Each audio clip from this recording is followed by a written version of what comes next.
Entre as mulheres abençoada, a escolhida, a serva amada, ao ventre afagas o teu Jesus.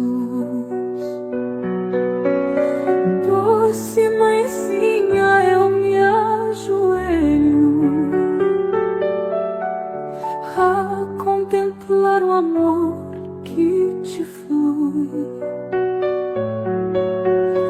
Cantas baixinho em doce enlevo, e ajoelhada aos pés do berço feliz, embalas o teu Jesus.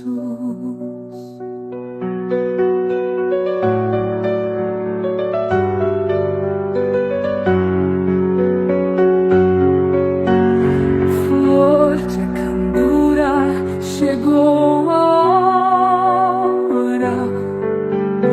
O mundo clama por nova luz.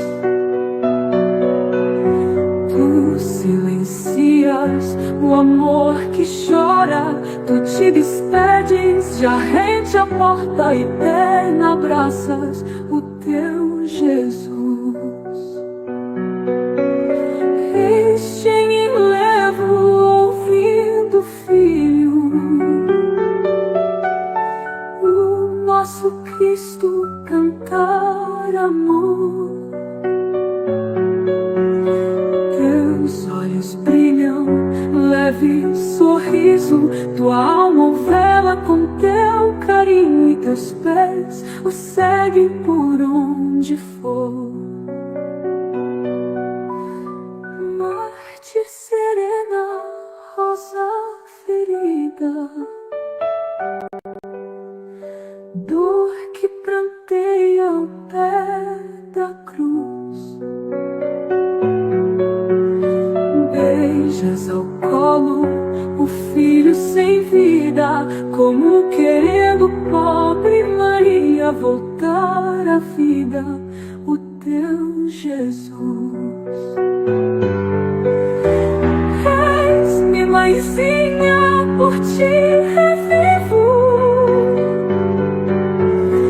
eu ressuscito por te amar. Se deste mundo eu sou o Cristo, no teu regaço sou só teu filho, voltar comigo, vim te buscar.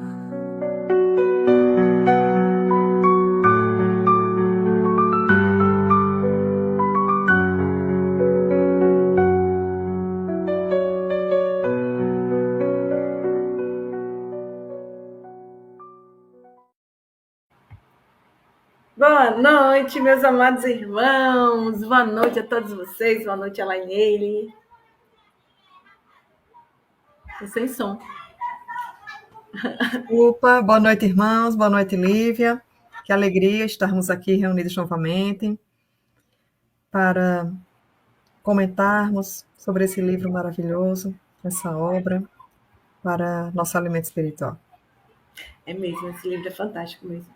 Olha que a gente ficou 1 hora semana passada falando de 4 parágrafos do prólogo, mas hoje, né, Elaine? Hoje, com fé em Deus, a gente avança, viu, irmãos? Porque eu sei que a gente pensa, tá, vocês estão no prólogo, vocês estão no bem, mas quando é que vocês vão começar finalmente a contar a história e tal? Já, viu, irmãos? Tem um pouquinho de paciência, porque é impossível. Qualquer obra de Emmanuel, a gente passar por cima do prólogo. É muito conteúdo que ele traz, é muito rico. Então, hoje a gente vai dar, né, seguimento ao prólogo, pedindo a Deus que nos auxilie, a espiritualidade amiga que nos intua, né, os mentores espirituais do Renovando Consciência que nos auxilie aqui, sobretudo desse programa maravilhoso que são os romances de Emmanuel. Lembrando aos irmãos, a nossa vinhetinha aqui, cadê? Dos livros, para vocês seguirem aqui todas as novelas, todos os livros de Emmanuel. Olha que vinheta linda, irmãos.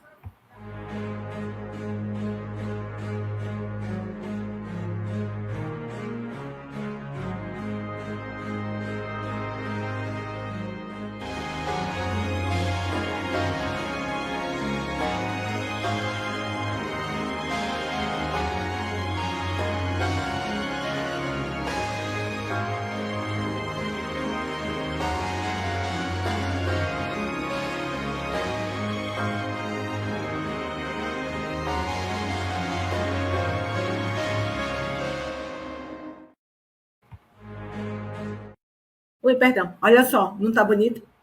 Achei tão lindo, tão lindo.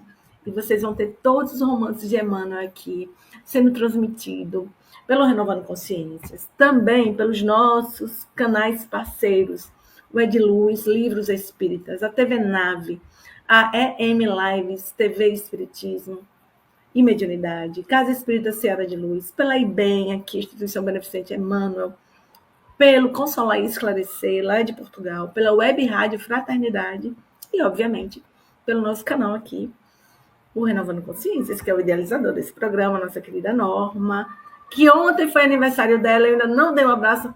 Chefinha, te amo, feliz aniversário, Jesus te abençoe, te ilumine, que você continue a produzir para o reino, como você tem feito, viu? Nalaine? Isso. E aqui o nosso boa noite especial para a nossa querida Maria Helena, de Pôr da Folha, aqui em Sergipe. Boa noite, querida. E por falar na chefa, olha ela, aqui na expectativa desse estudo lindo, com duas meninas lindas. O estudo é lindo, o livro é lindo. Agora, lindas, né, Laine? E outra coisa. A gente fica até assim, sem graça, né? Mas um beijo, chefinha, você é maravilhosa. Muito obrigada pela oportunidade que você nos dá de estarmos aqui trabalhando para Jesus, viu? Muito obrigada mesmo. E olha quem chegou aqui, minha casca de bala. Lia, meu amor, boa noite. Um beijo para você, viu? A nossa Cris, que está aqui sempre acompanhando os nossos trabalhos, aqui no Renovando, no Consolar. Boa noite, querida. Que Jesus nos abençoe. Temos aqui também o nosso Leandro Gomes, dando boa noite. Boa noite, Leandro. Deus te abençoe. Você e sua música, viu? Já vi que você é do violino aí, ó. Tem uma cifrazinha. A Tati Lima, boa noite. Olha, ela está no sertão aqui de Sergipe. Boa noite. A Tati está em Nossa Senhora da Glória. O nosso querido Odilson Vargas, dando boa noite para a gente. Boa noite, meu querido irmão. Seja muito bem-vindo. Maria Eliane Vargas. Está lindo, viva Deus. Está mesmo, Liane? E você fazendo com que a vinheta fique mais bonita, com a sua foto junto com Késia. Irmãos, eu vou pedir desculpas pelo barulho. É porque hoje é sexta-feira à noite. A gurizada está aqui embaixo. Né? Eu não moro perto do Play, mas a gurizada vem para cá, para debaixo do meu apartamento, aqui da minha varanda, trazer vida, né? E é isso. Mas sejam todos bem-vindos, tá? A gente vai adiantar, né, Elaine? A Elaine vai ler novamente o prólogo para a gente comentar.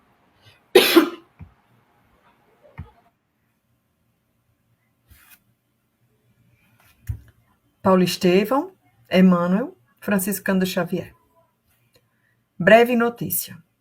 Não são poucos os trabalhos que correm mundo relativamente à tarefa gloriosa do apóstolo dos gentios. É justo, pois, esperarmos a interrogativa: por que mais um livro sobre Paulo de Tarso? Homenagem ao grande trabalhador do Evangelho ou informações mais detalhadas de sua vida? Quanto à primeira hipótese, somos dos primeiros a reconhecer que o convertido de Damasco não necessita de nossas mesquinhas homenagens.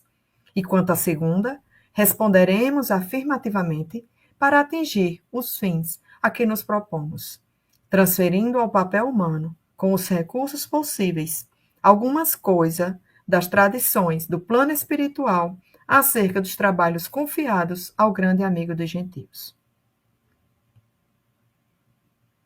Nosso escopo essencial não poderia ser apenas rememorar passagens sublimes dos tempos apostólicos, e sim apresentar, antes de tudo, a figura do cooperador fiel, na sua legítima feição de homem transformado por Jesus Cristo e atento ao divino ministério.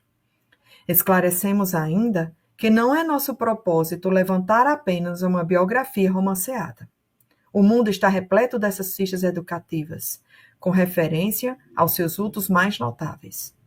Nosso melhor e mais sincero desejo é recordar as lutas acerbas e os ásperos testemunhos de um coração extraordinário, que se levantou das lutas humanas para seguir os passos do Mestre num esforço incessante. As igrejas amornecidas da atualidade e os falsos desejos dos crentes nos diversos setores do cristianismo justificam as nossas intenções. Em toda parte, há tendências à ociosidade do espírito e manifestações de menor esforço. Muitos discípulos disputam as prerrogativas de Estado, enquanto outros, distanciados voluntariamente do trabalho justo, suplicam a proteção sobrenatural do céu. Templos e devotos entregam-se gostosamente às situações acomodatícias, preferindo as dominações e regalos de ordem material.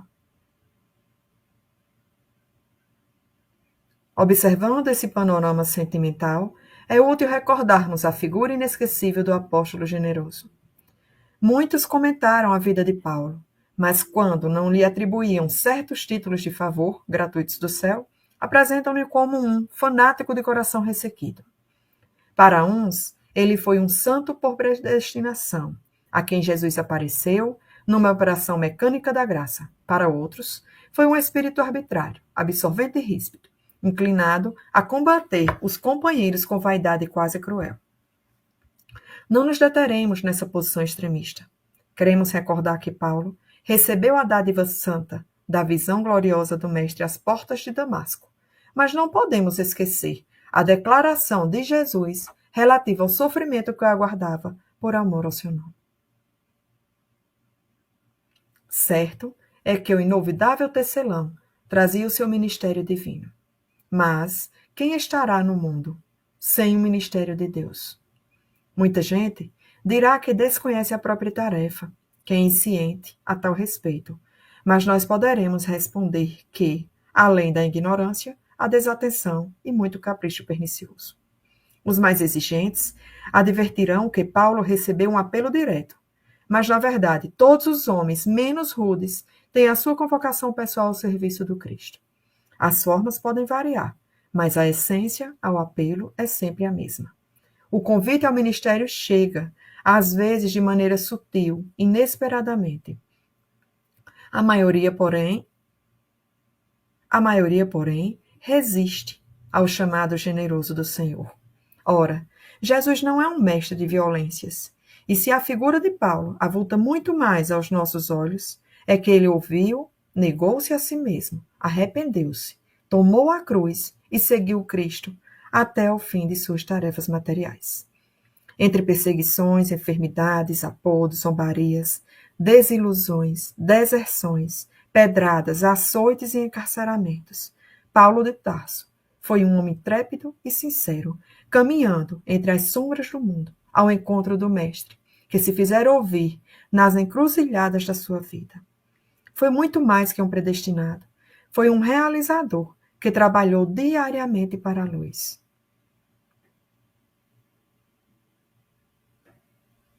O Mestre chama-o da sua esfera da claridades imortais. Paulo tateia na treva das experiências humanas e responde: Senhor, que queres que eu faça? Entre ele e Jesus havia um abismo, que o apóstolo soube transpor em decênios de luta, redentora e constante. Demonstrá-lo para o exame do quanto nos compete em trabalho próprio, a fim de ir ao encontro de Jesus, é o nosso objetivo. Outra finalidade desse esforço humilde é reconhecer que o apóstolo não poderia chegar a essa possibilidade em ação isolada no mundo. Sem Estevão, não teríamos Paulo de Tarso. O grande mártir do cristianismo nascente alcançou influência muito mais vasta na experiência paulina do que poderíamos imaginar, tão só pelos textos conhecidos nos estudos terrestres. A vida de ambos está entrelaçada com misteriosa beleza.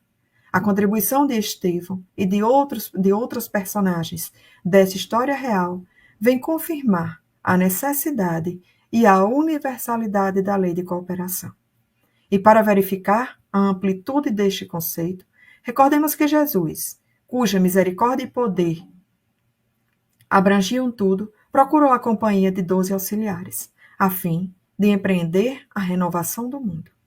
Aliás, sem cooperação não poderia existir amor, e o amor é a força de Deus que equilibra o universo. Desde já, vejo os críticos consultando textos e combinando versículos para trazerem à tona os erros do nosso tentame singelo. Aos bem-intencionados agradecemos sinceramente por conhecer a nossa expressão de criatura falível, declarando que este livro modesto foi grafado por um espírito para os que vivam em espírito. e ao pedantismo dogmático ou literário de todos os tempos, recorremos ao próprio Evangelho para repetir que, se a letra mata, o Espírito vivifica. Oferecendo, pois, este humilde trabalho aos nossos irmãos da terra, formulamos votos para que o exemplo do grande convertido se faça mais claro em nossos corações, a fim de que cada discípulo possa entender quanto lhe compete trabalhar e sofrer por amor a Jesus Cristo. Emmanuel, Pedro Leopoldo, 8 de julho de 1941. Que prólogo rico, né?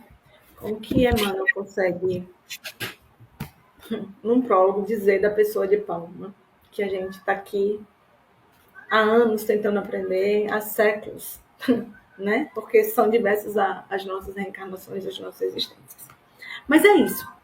Hoje, meus amados irmãos, a gente vai falar sobre isso que Emmanuel trouxe para a gente. Daqui, as igrejas amornecidas da atualidade e os falsos desejos dos crentes nos diversos setores do cristianismo justificam as nossas intenções.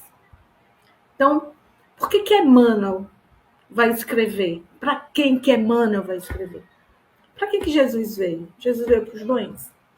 Emmanuel está escrevendo para nós, os mornos. Vamos lembrar aqui que a palavra igreja vem do grego eclésia ou eclesia, que significa assembleia. Um ajuntamento de pessoas que saíram de um sistema e se reúnem para viver agora um outro estilo de vida. É aquilo que o apóstolo Paulo diz, que nós não devemos nos conformar com este século, mas nos transformar pela renovação do nosso entendimento. Então, a igreja é essa comunidade de pessoas que descobriram no evangelho um estilo de vida, já estavam ali atuantes e existiam já naquele período, sobretudo na época em que João, o apóstolo, estava exilado lá na ilha de Patmos, quando ele escreveu o Apocalipse. E as igrejas adormecidas, a primeira referência que nós temos não é aqui com Emmanuel, no livro Paulo Estevão, no prólogo, mas é com João, lá em Apocalipse, no capítulo 3, versículos de 14 ao 22. E vamos ler o texto para vocês, junto conosco, nós compreendermos todos juntos o que são, ou quem são essas igrejas adormecidas, se a gente faz parte desse ajuntamento de pessoas que estão amornecidas, aliás, né? Morna, né? E diz assim o texto. Escreve esta carta ao anjo da igreja de Laodiceia. Jesus falando para João, né? Que é reunião mediúnica, né? Psicografia ou o que quer que seja, né? Que vocês queiram dizer. E aí a mensagem. Esta é a mensagem daquele que é o amém, daquele que é o assim seja. Porque amém significa assim seja. A testemunha fiel e verdadeira, a origem da criação. Olha, é porque a gente não vai estudar Apocalipse, viu, irmãos? Ainda, mas daqui a pouco a Norminha coloca para a gente estudar. Porque aqui está o Gênesis. A testemunha fiel e verdadeira, a origem da criação de Deus. Jesus estava com Deus lá em Gênesis, na criação do planeta. Sei de tudo o que você faz. Você não é frio e nem quente. Desejaria um ou outro. Mas porque é como água morna, nem quente, nem fria, eu vomitarei da minha boca. Você diz, eu sou rico e próspero, e não preciso de coisa alguma, e não percebe que você é infeliz, miserável, pobre, cego e está nu. E eu aconselho a comprar de mim o ouro purificado pelo fogo, e então serás rico. Compre também roupas brancas, para que não se envergonhe da sua nudez, e o colírio para aplicar nos olhos, a fim de enxergar. Eu corrijo e disciplino aqueles que amo. Por isso, seja zeloso, se arrependa e preste atenção. Eis que eu estou à porta e bato. Se você ouvir a minha voz e abrir a porta, eu entrarei. E juntos faremos uma refeição, como amigos. O vitorioso se sentará comigo em meu trono, assim como eu fui vitorioso e me sentei com meu Pai em seu trono. Quem tem ouvidos para ouvir, ouça o que o Espírito diz às igrejas. Então, temos aqui Laodiceia, no Apocalipse, essa igreja adormecida que Emmanuel traz aqui para a gente. Então, esse esforço do nosso benfeitor espiritual, ao trazer essa obra Paulo e Estevão, é um esforço para as igrejas amornecidas da nossa atualidade. Tudo bem que o livro foi escrito há mais de 80 anos, mas essa obra ela é atemporal. A gente vai passar 100 anos, a gente vai desencarnar, vai voltar e vai continuar estudando Paulo e Estevão. E ainda vamos estudar Paulo e Estevão no plano espiritual. Não tenha dúvida disso, irmãos. Não tenha dúvida disso. Então, Emmanuel vai dizer isso, né, Laine? Que essa obra está direcionada também às igrejas, àquela assembleia de pessoas que se dizem cristãos, que se dizem espíritos, que se dizem abraçar o cristianismo redivivo. No entanto, desejam o quê do cristianismo? Porque a Laodiceia era a igreja. E Laodiceia, o retrato de Laodiceia é uma coisa incrível. Era um povo, uma comunidade, uma assembleia de pessoas arrogantes, autossuficientes e que estava enferma. Agora imagine nós, meus amados irmãos, receber uma carta do Espírito de Verdade, receber uma carta de Jesus dizendo, olha, você nem é fria nem é quente. Por que você nem é fria nem é quente? Você é morna. Eu vou vomitar você na minha boca. Porque eu não estou me agradando do seu comportamento, das suas atitudes. Você é infeliz, você é miserável, você é pobre, você é cego, você é nu. Está nu, nua. Que diagnóstico. E como essa igreja citada eram os núcleos cristãos, né, a comunidades cristãs, e nós, hoje, somos nós também recebemos o mesmo recado. E aí, estamos o quê? Amornecidos? Nosso coração está amornecido? Nós já conseguimos ter o nosso coração firme na fé? Ou ainda estamos mornos? Nós já temos o propósito da verdadeira salvação, da verdadeira transformação, ou ainda estamos, né, nessa condição amornecida, no mais ou menos, no tanto faz? Esse recado é para a gente hoje, cristãos. É um recado forte, né? Sim. E assim, a gente precisa sondar o nosso coração. Que tipo de cristianismo, que tipo de espiritismo nós estamos vivendo? Né? Porque Emmanuel diz assim, olha, as igrejas amornecidas da atualidade e os falsos desejos dos crentes nos diversos setores do cristianismo. E aí ele está falando de forma geral. Nos diversos setores do cristianismo temos crentes, aqueles que creem. Veja, não estamos falando de um segmento religioso não, tá certo? Estamos falando no geral. Cristãos de todos os segmentos religiosos que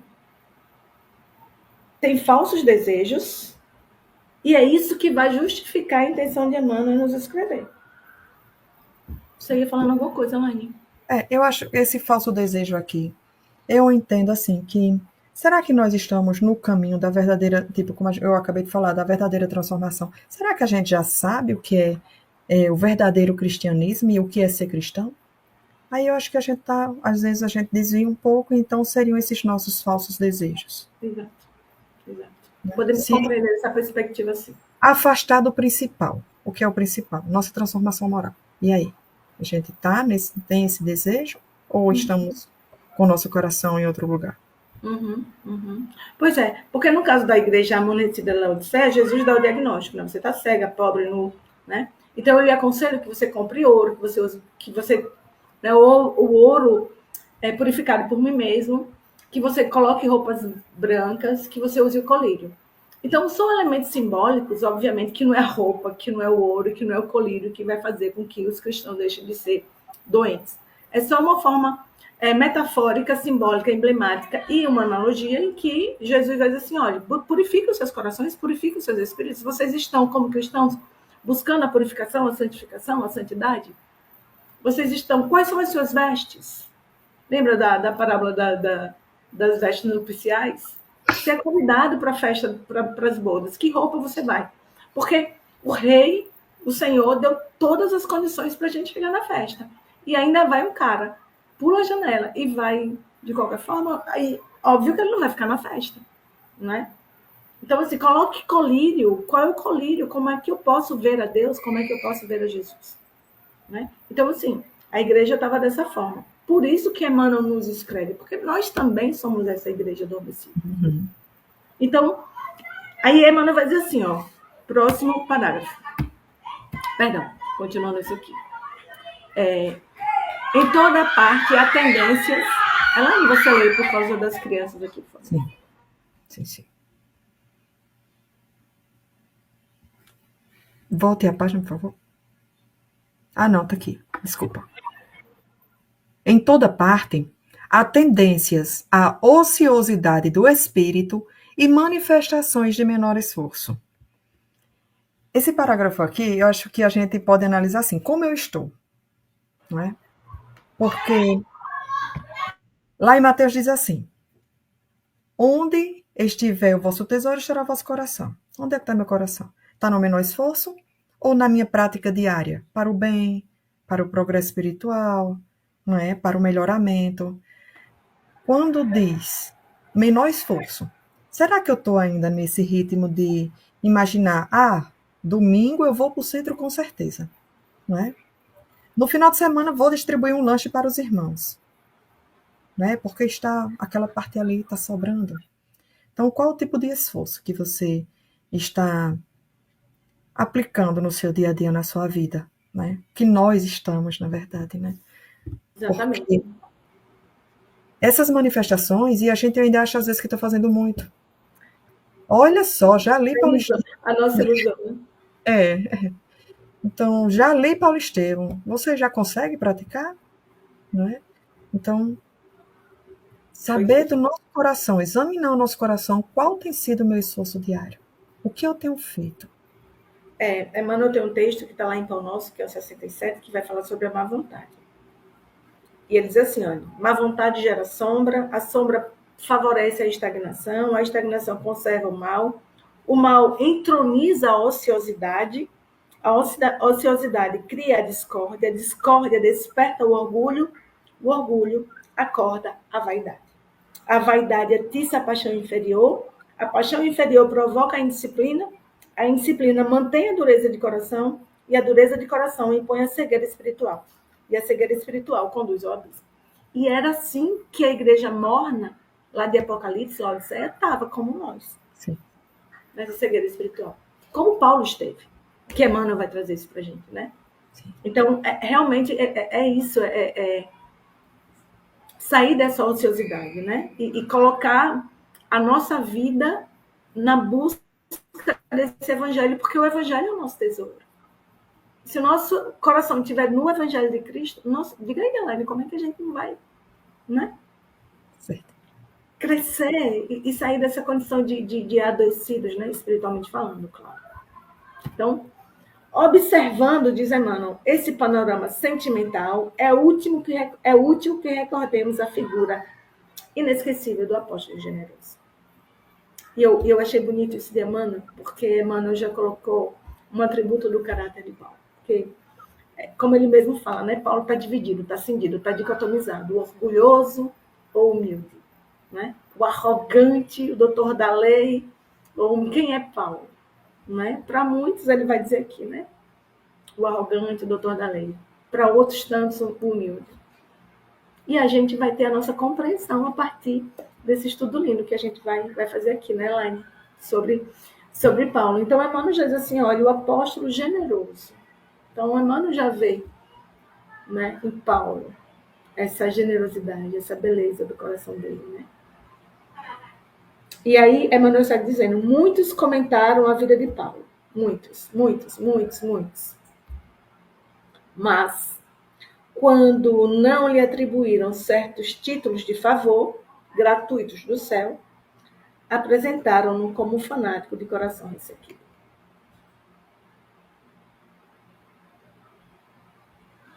Interessante, né? Porque tudo vai depender da nossa perspectiva, tudo vai depender do nosso ponto de vista. E é aquilo, a boca fala do que está cheio o coração. Então, como diz Jesus, né? Se os nossos olhos forem bons, todo o nosso corpo será luz, luminoso. Mas se os nossos olhos forem ruins, quão grande trevas há em ti. Então, quem olha para Paulo como um fanático de coração ressequido, não vai ver muita coisa boa. né? Vai ver como um homem orgulhoso, arrogante, dono de si. E aí ele diz: para uns ele foi assim, para outros ele foi um santo por predestinação, a quem Jesus apareceu, em uma operação mecânica da graça. Estava lá, e isso Emmanuel traz com muita sensibilidade, porque não invalida o fato de Deus ser soberano e ser onisciente e conhecer todas as coisas de antemão, porque ele é Deus, né? Mas pensar em Paulo como uma pessoa predestinada para fazer isso é como se Deus criasse um robô, programasse: olha, você vai perseguir a igreja, primeiro mártir vai ser morto e você vai estar ali sendo o primeiro a tirar a pedra, tá certo? Mas depois eu vou lhe fazer uma programação, aí você vai ver ali, vai defrontar diante daquela realidade, vendo aquele homem morrendo injustamente e sendo quem foi, né? Um homem importante para você, porque era irmão da sua noiva, etc, etc. Então, a partir de agora, você vai deixar de ser esse perseguidor e vai ser o perseguido. Como se fosse uma coisa mecânica, né, Elaine? Programada, né? Sim. E eu acho que quando diz assim, né, atribuiu certo títulos gratuitos, né, de favor gratuitos do céu, é como se, foi muito beneficiado. Paulo viu Jesus, viu? Sim. Lá em Atos, eu até peguei aqui, Atos 9, 15 e 16, diz assim: mas o Senhor disse a Ananias: vá, este homem é meu instrumento escolhido, para levar o meu nome perante os gentios e seus reis, e perante o povo de Israel. Mostrarei a ele quanto deve sofrer por meu nome. Então, depois eu vou até falar aí, né, do sofrimento que aguardava Paulo. Essa parte de ver Jesus, todo mundo quer, mas ter Jesus como mestre, guia, né, modelo perfeito. Será que estavam preparados, como Paulo abdicou e passou a seguir? Quando a gente diz assim, né, que Paulo negou-se a si mesmo, será que a gente também negaria, fazia a mesma coisa, né, que Paulo fez? Porque qual foi a promessa de Jesus para Paulo, né? Ele vai sofrer em amor pelo meu nome.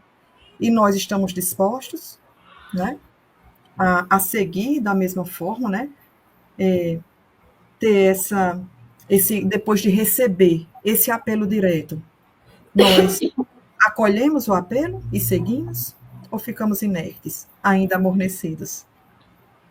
Exato. Vamos dar boa noite aqui, Elaine, para o pessoal, porque senão a gente se perde aqui, tem muita gente falando, graças a Deus, e eu estou muito feliz pela companhia de vocês aqui, meus irmãos. A nossa querida Antonieta Bezerra está dando boa noite a todos, ela que está em Riachuelo, Sergipe. A nossa Cris está dizendo: e sem Jesus não teria Paulo. É verdade.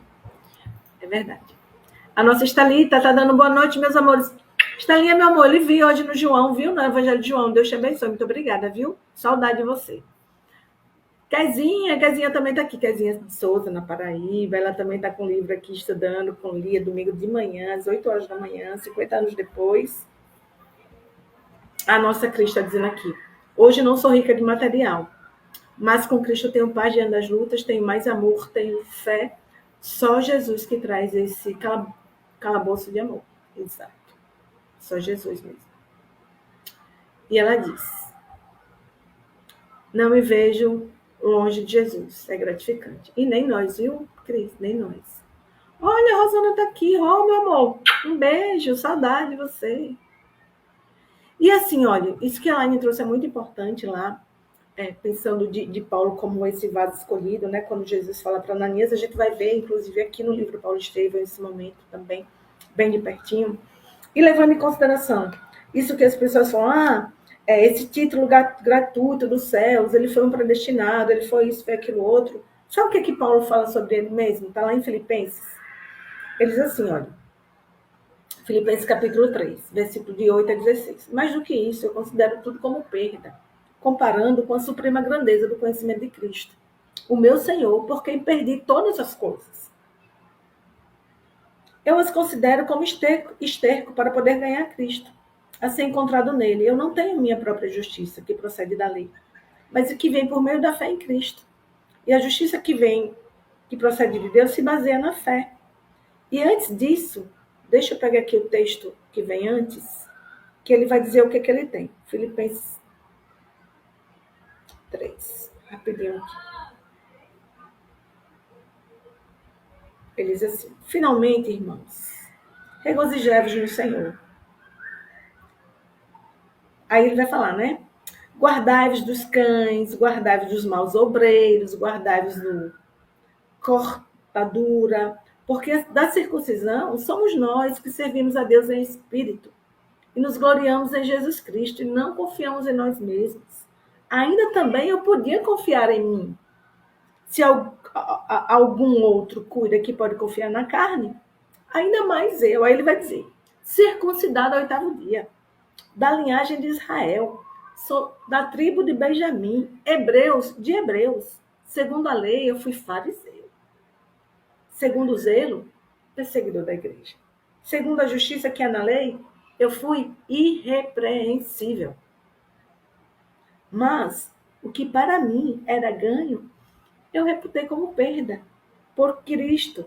E, na verdade, tenho também por perda todas as coisas pela excelência do conhecimento de Cristo, meu Senhor, pela qual sofri a perda de todas essas coisas e as considero como escória, para que eu possa ganhar a Cristo.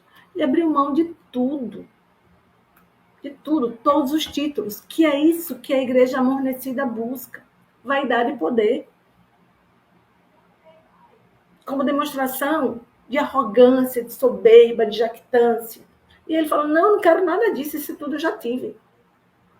E considero esterco, adubo, para a plantação. E é bonito isso, né? Então, Emmanuel diz isso pra gente. Como que Emmanuel consegue enxergar o ser de Paulo, né? A pessoa de Paulo. E ele diz, olha, nós queremos recordar que Paulo recebeu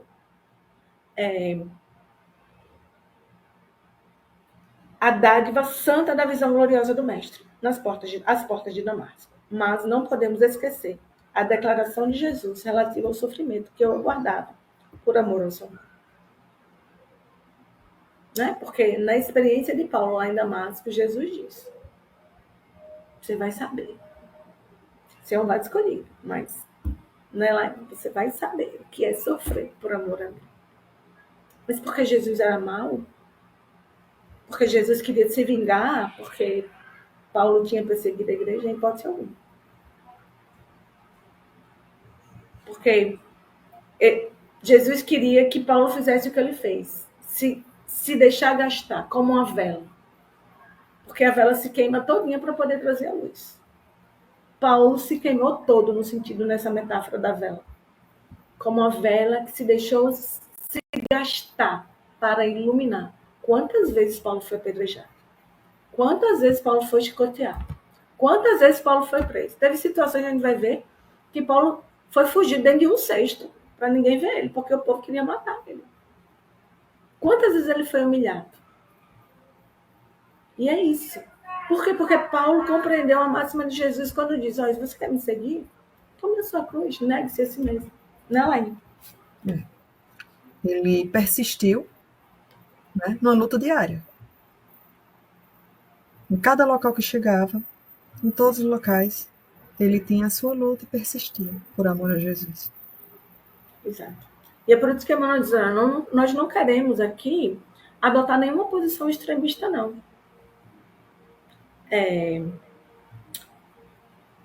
Queremos recordar Paulo sobre aquela visão que ele teve lá em Damasco. Mas não podemos esquecer a declaração de Jesus, né? Emmanuel disse. E aí, seguindo aqui o prólogo, é certo que inovidável Tecelão trazia o seu ministério divino. Mas quem está lá no mundo? E eu acho que isso aqui é um ponto de interrogação importante para nós. Emmanuel nos faz pensar agora. Quem está no mundo sem o ministério de Deus? Quem? Quem de nós aqui que estamos alheios no planeta? Todos nós temos um ministério da parte de Deus, um chamado da parte de Deus. Todos nós. Então, eu acho que essa reflexão é bem pertinente. E Emmanuel, ele é bem direto, bem objetivo, né? E ele vai dizer, muita gente dirá que desconhece a própria tarefa. A gente já disse isso, né? A gente já disse muito, né, irmãos? Diz aí, eu já disse muito. O que é que eu estou fazendo aqui, meu Deus do céu? Eu sirvo para alguma coisa? Pobrezinho, vermezinho de Jacó, né? um ser insignificante, mas todos nós temos um papel importante, porque todos nós somos criados para Deus com um propósito, com um objetivo. Não é? E Emmanuel deixa isso claro para a gente. Então, ele diz, muita gente dirá que desconhece a própria tarefa, que é insciente a tal respeito, mas nós poderemos responder que, além da ignorância, há a desatenção e muito capricho permissivos. Porque, Lívia, o convite vem, né? E vem de todas as partes. Pode ser em uma música, em um estudo que você assiste. Vem de várias formas e a todo tempo. E nós que criamos justificativas para isso. Não estou pronto. Nesse momento estou muito atarefado, cheio de trabalho, para fazer tarefas bem simples. Então, será mesmo que nós não sabemos? Ou estamos ainda desatentos e sem querer enxergar verdadeiramente? Estamos ainda com aquela tendência à ociosidade do espírito, né? Quando a gente pensa assim, né? Então, desde que alguém faz por mim, eu não consigo, eu não quero fazer agora. Então a gente vai fazer igual o jovem rico, né? Quando ele fala assim, o que é que eu faço para te seguir? Só cumprir. Não, a lei eu já cumpro todinha. Então, venda tudo que você tem e me siga. Eu disse, meu Deus, aí eu vou ter que me desfazer do que eu tenho, né? Poxa, vai dar certo não. Em outra encarnação eu volto e aí a gente conversa de novo, né? Ou então aquele mancebo, né, que diz assim, deixa eu enterrar meu pai e minha mãe, né? Aí eu vou te seguir, né? Ou seja, eu vou ficar velhinha quando eu estiver bem velhinha, meu pai morrer, minha mãe morrer, daí eu vou te seguir. E a gente vê que Emmanuel convida a gente para a gente pensar mesmo, repensar diversas vezes sobre a necessidade que nós temos de compreender qual a nossa missão, qual o nosso ministério, qual o nosso objetivo de vida, qual a nossa razão existencial, né? Então, ele vai dizer isso, né? Que muita gente vai dizer que desconhece a própria tarefa. Os mais exigentes advertirão que Paulo recebeu um apelo direto. Mas, na verdade, todos os homens, menos rudes, têm a convocação pessoal, que é o que você trouxe, né, Elaine? Todos nós. Saulo, Saulo, por que me persegues? É Lívia, Lívia, por que me persegues? Elaine, Elaine, por que me persegues? Todos nós, né? Ananias, tem uma missão para você, amigo. Vai lá e cura aquele cabo que veio aqui lhe matar. Como assim? O cabo veio para cá, para Damasco, cuspindo marimbondo, querendo me matar. E o senhor está dizendo que eu tenho que ir lá onde ele está e orar por ele? Exatamente. Vai lá. E Ananias faz o quê? Não vou? Não, vou sim. E quando Ananias chega no quarto, que Saulo está lá bem ceguinho, mas já enxergando tudo, Ananias diz, Saulo, irmão, olha, eu acho que para o coração de Paulo, agora consciente de Jesus, ouvir do homem que ele estava ali para matar, Saulo, irmão, olha, ele deve ter dado uma mexida nas fibras mais íntimas do espírito de Paulo. Não. Eu vejo em Ananias o amor era tão grande que a obediência era consequência. A obediência a Deus. E é lindo isso, porque a gente vai ver muito isso nos espíritos evoluídos, né? João Batista da mesma forma. Paulo, depois da mesma forma. Todos aqueles, como diz Estela, né? Estela fala aqui. Para mim, foi o 14º apóstolo do Cristo, mesmo que tenha sido após a morte de Jesus. Também acho, Vistão. Ouso a dizer que ele foi o 13º, porque Matias entrou ali, olha, pela sorte das pedrinhas de Urim e Turim. Matias, que ficou no lugar de Judas, né? Teve a escolha lá no livro de Atos. Mas a gente só viu falar de Matias no dia que foi lançado Sorte. Depois não viu mais falar. Né? E aí Paulo vem e faz esse rebuliço todo no planeta, né? Porque Paulo, ele criou um rebuliço no, sei lá, como é que chama? Uma avalanche de coisas no planeta todo, nos 4 hemisférios. Né? Não ficou só circunscrito ali, não, a região dele, a Ásia, Roma, não, a Europa, não. O mundo todo hoje conhece Jesus por conta de Paulo também, né? E é isso que Emmanuel quer trazer para a gente, nos mostrar dessa forma. Então, seguindo aqui, o convite ao ministério chega às vezes de maneira sutil, inesperadamente. A maioria, porém, resiste ao chamado. Já resistimos muito aqui ao chamado. Ora, diz Emmanuel, Jesus não é um mestre de violências. E é bonito isso, porque Abacuque, um dos profetas menores lá do Velho Testamento, ele vai dizer assim, olha, não é por força nem por violência, é pelo meu espírito, diz o Senhor. Nunca foi por força, nem na primeira revelação, nem na segunda revelação, nem tampouco agora na terceira revelação. É como a Elaine falou, Ananias amava tanto a Deus, tanto a Jesus, que obedecer para ele era só ato reflexo do amor que ele tinha por Jesus. Só isso. Então, assim, Jesus está mandando, beleza, eu vou fazer. Eu me submeto. Porque lá na frente, em uma das suas cartas, Paulo vai dizer, porque a vontade de Deus, ela é boa, ela é perfeita e ela é agradável. Se a vontade de Deus é boa, perfeita e agradável, por que nós resistimos tanto a fazer a vontade de Deus? Porque somos ignorantes. Somos nécios e tardios de coração, como disse Jesus. Né? E aí Emmanuel vai dizer, a figura de Paulo avulta muito mais aos nossos olhos. É que ele ouviu, negou-se a si mesmo, se arrependeu, tomou sua cruz e seguiu a Cristo até o fim de suas tarefas materiais. Paulo, ele conseguiu, óbvio, né? Elaine fala isso e eu acho o máximo quando ela fala que sim. Paulo não se tornou grande nessa encarnação como Paulo. Ele já veio grande, né? Só que ele não lembrava, o véu do esquecimento estava ali. Mas na hora que a consciência dele despertou para Jesus, ele fez tudo isso, ele negou a si mesmo, ele se arrependeu, ele tomou a sua cruz, ele seguiu a Jesus. Então, entre perseguições, enfermidades, apodos, zombarias, desilusões, disserções, Paulo andou com Demas. Demas era companheiro dele de viagem missionária. E Demas, diz o texto lá em Atos dos Apóstolos, que Demas amou mais o presente século do que Jesus e foi-se embora. Deixou Paulo sozinho.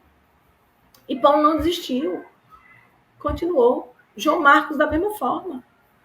Deixou do mesmo jeito. Ele seguiu. Vem comigo, não venha comigo. Ó, meu caminho é certo.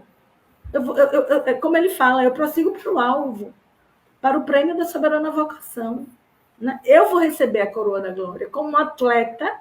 Vamos imaginar um atleta daquela época, não diferente dos dias de hoje, mas que dominava o próprio corpo, as próprias paixões, os próprios desejos, para ganhar um negocinho na cabeça, um ouro na cabeça. E ele diz, se os atletas esmurravam a si mesmo para dominar o corpo, eu não vou? Vou sim, porque o meu prêmio é ter a face de Cristo. Cristo em mim é a esperança da glória. Esse é o ouro, né, Laine? E aí Emmanuel diz, Paulo de Tarso foi um homem intrépido e sincero. E outro questionamento para a gente, né? Como está a nossa sinceridade e a nossa intrepidez? Caminhando entre as sombras do mundo, ao encontro do Mestre, que se fez ouvir nas encruzilhadas da sua vida. Quantas situações difíceis que Paulo passou. Quantas. E Paulo e Estevão, essa obra linda de Emmanuel, está aqui para nos mostrar isso, né? Então, foi muito mais que um predestinado, Emmanuel diz. Muito mais. Foi um realizador que trabalhou diariamente para a luz. Irmãos, a gente vai na casa espírita uma vez por semana. A gente faz uma evangelho lá uma vez por semana e acha que tá bom. Que é suficiente, né, Laine? Uhum. E passamos tão pouco e já desistimos, desviamos do foco. É quando a gente vê o que Paulo passou por amor. Todos os dias ele trabalhou para a luz. Paulo é um modelo para a gente também, é um exemplo a ser seguido. Ele não é o nosso modelo e guia, porque o nosso modelo e guia é Cristo. Mas como ele mesmo disse, ser imitadores daqueles que imitam a Cristo. E se Paulo imitou a Cristo, vamos imitá-lo também. O mestre chama-o da sua esfera de claridades imortais. Jesus nos chama de lá dos altos planos da vida. Chamou a Paulo, chamou a Elaine, chamou a mim, chamou a todos nós. Paulo tateou nas trevas das experiências humanas e responde: Senhor, o que queres que eu faça? E nós, quando Jesus nos chama, Senhor, eu vou dormir um pouquinho, porque eu cheguei do trabalho agora, mas eu vou dar um cochilinho e daqui a pouco a gente conversa, tá bom? Qual a nossa resposta ao chamado de Jesus? Porque todos os dias Jesus nos chama. Paulo diz, desperta tu que dormes e Cristo te iluminará. Paulo respondeu, Senhor, o que é que o Senhor quer que eu faça? Entre ele e Jesus havia um abismo, diz Emmanuel. Mas Paulo, o apóstolo, soube transpor em desejos de luta redentora e constante. É como a Elaine fala. A gente vai, me aborreci, não me trataram bem, me feriram. Não quero saber não desse negócio de religião, de espiritismo, de espiritualismo. Não quero de evangelho. Não, muito bem de evangelho. 20% assistir uma palestra até que dá. Depende do palestrante. Né? Depende do palestrante. Mas se for aquele que mexe, não quero não. Quero não, porque eu vim aqui para ter paz. Eu não vim aqui para sair daqui angustiado, pensando que eu estou na ignorância, nas trevas da minha ignorância. Não, esse tipo de coisa eu não quero não. Então, Paulo conseguiu transpor essa distância, esse abismo. E Emmanuel diz, demonstrá-lo para o exame do quanto nos compete em trabalho próprio, a fim de ir ao encontro de Jesus. É o nosso objetivo. Qual é o nosso objetivo de vida? Ir ao encontro de Jesus. De que forma? Trabalhando todos os dias. Iluminando corações e sendo iluminado. Senhor, o que é que o Senhor quer que eu faça? Hoje eu não quero que você faça nada. Hoje eu quero que você aprenda. Mas amanhã, a partir daquilo que você já aprendeu, você vai começar a praticar. Então, quando vê alguém com fome, dê de comer. Quando vê alguém nu, dê de vestir. Quando tiver alguém preso, vá lá e visite. Quando tiver alguém doente, vá lá e ore. Porque se você faz a um desses pequeninos, é a mim que você está fazendo. É isso que Jesus diz pra gente. Por que Jesus quis se revelar na face desse sofredor, desse homem que sofre, dessa criança que sofre, dessa mulher que sofre, eu não sei. Mas é assim. E é assim que nós devemos ir ao encontro de Jesus, fazendo a sua vontade. Você lê, Elaine, por favor. Outra finalidade deste esforço humilde é reconhecer que o apóstolo não poderia chegar a essa possibilidade em ação isolada no mundo. Sem Estevão, não teríamos Paulo de Tarso. É importante isso, porque, irmãos, a gente não cresce. A gente não evolui sozinho.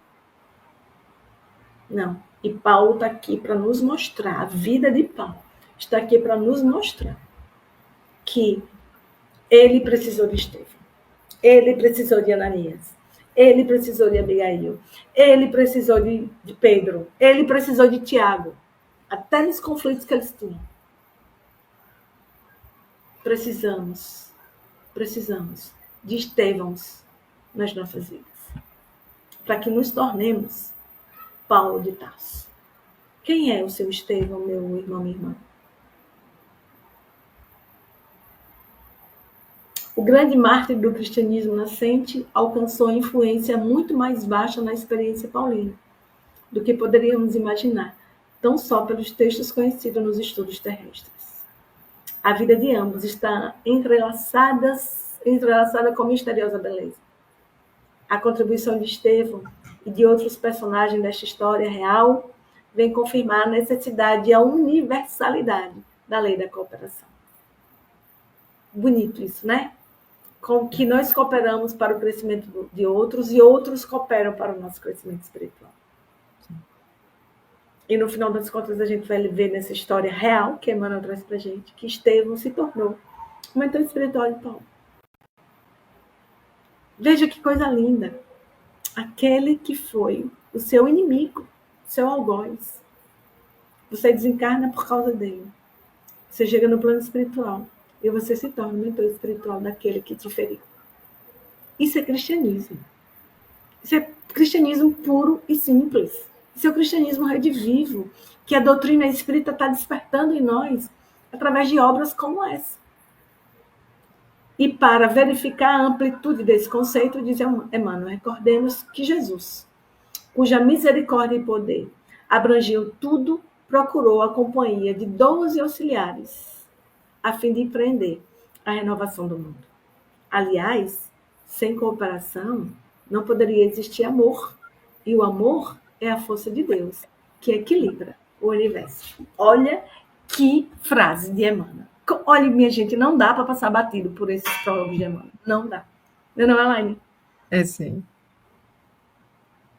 Meus irmãos, sem cooperação não poderia existir o amor. Como que o amor vai se manifestar? Se não for através da cooperação. A Elaine cooperando comigo, eu cooperando com ela, nós cooperando juntos e crescendo juntos. Porque eu não posso crescer e largar quem eu amo para trás. A gente não está numa corrida maluca, onde eu tenho que chegar em primeiro lugar deixando quem eu amo para trás. Não, vai todo mundo comigo. Não vou ser o primeiro se as pessoas que eu amo vão ficar para trás. Não, vamos todo mundo junto. Aí diminui o passo, desacelera um pouquinho, né? Faz uma paradinha para poder chegar, né?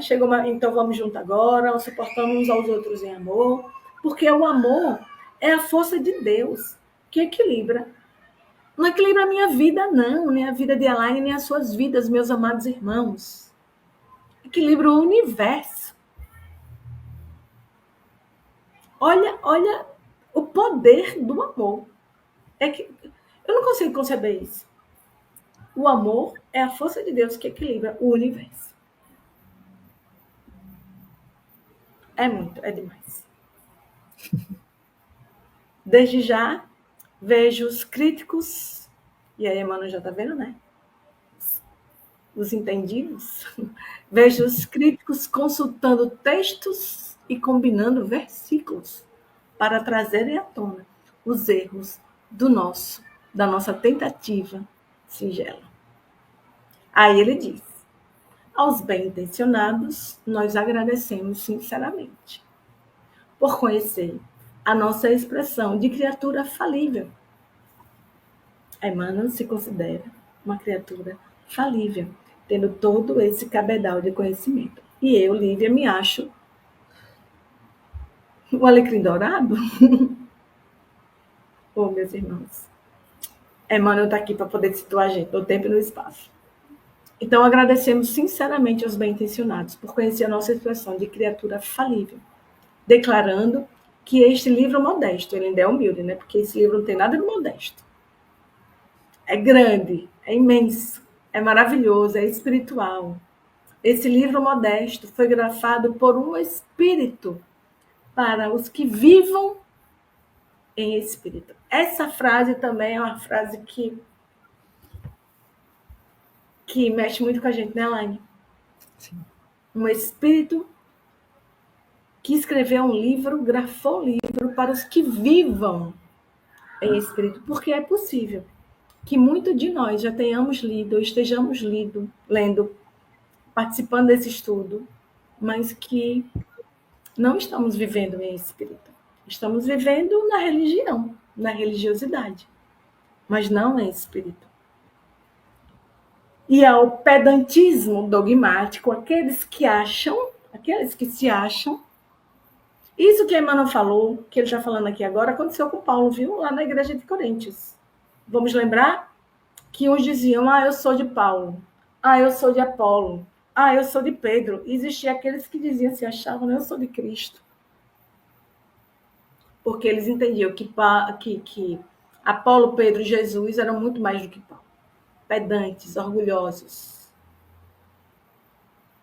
E aí é o pedantismo dogmático ou literário de todos os tempos, seja dos anos 40, anos 50, anos 60, 70, 80, 90, 2000, 2020.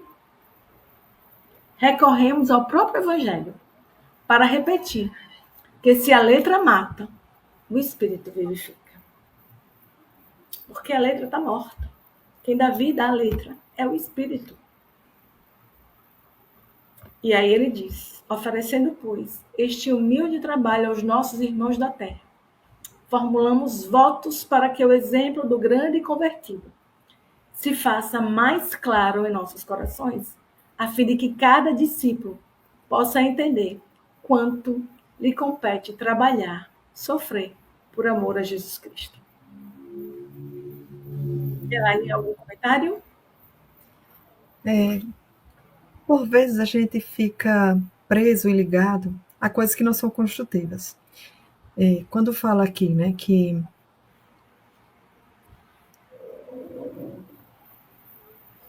de detalhes que, se você quiser se prender a alguma coisa aleatória nesse livro, ou você quer colher os frutos espirituais, os exemplos espirituais. E eu lembrei da passagem que a gente estudava do sábado. Sim, lá É em Marcos. melhor fazer o bem ou não trabalhar no sábado? Então, melhor fazer o bem. Então, não se apegar. A gente, por vezes, a gente consegue se apegar a coisas que não são construtivas, que É, podem estar colhendo e os por isso a frutos. gente destrói o outro, né? Porque a gente não se apega àquilo que é válido, àquilo que é importante, né? Mas a Sim, gente fica se apegando. Isso não tem na Bíblia. Isso não está na narrativa de Atos dos Apóstolos, nem tampouco em nenhuma das cartas de Paulo. De onde esse Espírito trouxe isso para a gente? Trouxe da sim. fonte. Trouxe Regras da... que não são construtivas. Então, assim, eu acho que também, tudo que a gente vai ler, não somente Paulo e Estevão, mas outras obras, né? E não só Márcio de Emmanuel, mas outros textos, seja Emmanuel, seja André Luiz, seja Joana de Ângeles, seja Caibachutas, enfim, que a gente estiver estudando, lendo, né? Eu acho que é importante que nós tenhamos também um coração aberto para poder fazer isso que você está dizendo, colher aquilo que de fato agrega, né? Que constrói, e deixar de lado as críticas. Isso me transforma ou não? Me transforma, beleza, que bom. Isso tá fazendo com que eu me torne o homem de bem, a mulher de bem lá do Evangelho segundo o Espiritismo? Tá sim. Que maravilha, continuemos aqui. Não, isso não está me transformando. Então, a gente tem essa capacidade de discernir, né? E é isso, a gente acabou o prólogo, né? Eu achei que a gente não ia acabar, mas a gente acabou. E aí, na próxima semana, a gente já vai partir para o capítulo 1.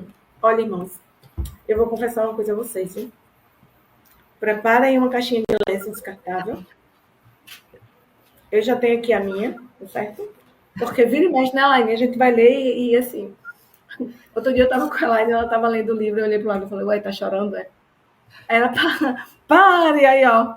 Né? Porque a gente chora. Então a gente vai chorar muito, a gente vai rir muito, a gente vai se emocionar muito, porque vai ser uma aventura, né? Maravilhosa aqui. Vamos viajar muito nessa obra linda, linda, linda, linda, linda de Paulo Estevão. Meus irmãos, e nós agradecemos de coração a companhia de todos vocês. Não deixa a gente, não. Volte na próxima semana, volte sexta-feira, porque aí a gente vai começar. Porque, assim, na primeira parte do livro Paulo Estevão, até o momento, né, em que Paulo se encontra lá em Damasco com Jesus, a gente vai estar estudando muita coisa do Velho Testamento. Muitos profetas. A gente vai estar passeando pelos livros de Moisés, pelo Pentateuco, pelos Salmos. Tudo que Emmanuel colocou aqui sobre o Velho Testamento, a gente vai estar estudando com toda a paciência do mundo, com toda a calma do mundo. Então não sumam, não, apareçam e tragam seus coleguinhas também, encarnados e desencarnados, para estar aqui conosco. Inclusive, viu, amados irmãos, contribuindo também, como vocês contribuirão aqui hoje. Isso é maravilhoso. Lia, muito bom, muito bem. Eu vou voltar sim, volte. Senão a gente não vai retribuir a visita lá 50 anos depois, no domingo, tá bom? Brincadeira, Lia, brincadeira. Mas é isso, a gente se despede da Elaine. A Elaine vai fazer a prece final e a gente vai se embora, pedindo a Jesus que abençoe vocês, que vocês tenham um final de semana maravilhoso. Irmãos, a gente vai estar aqui no Renovando Consciências, estudando domingo às 11 horas da manhã as cartas paulinas. Eu acho que vai ser importante também a gente acompanhar esse estudo também no Renovando Consciência. Ele vai começar por Romanos, né? Então vai estar aqui Cris Mascarenhas, com Norma, com a chefa, com a chefinha e com Rubens. Não deixem de assistir, não, porque vem coisa boa aí, viu? Vem muita coisa boa mesmo, viu? Que Jesus abençoe. Um beijo para vocês. Ela ainda vai fazer a prece e eu vou.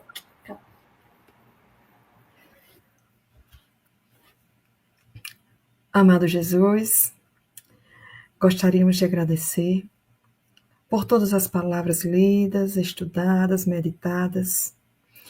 Nosso coração transborda de alegria, Senhor, ao tratar do Teu Evangelho, da sua vida, da transformação que o Senhor operou na vida de Paulo e que também pode operar na nossa.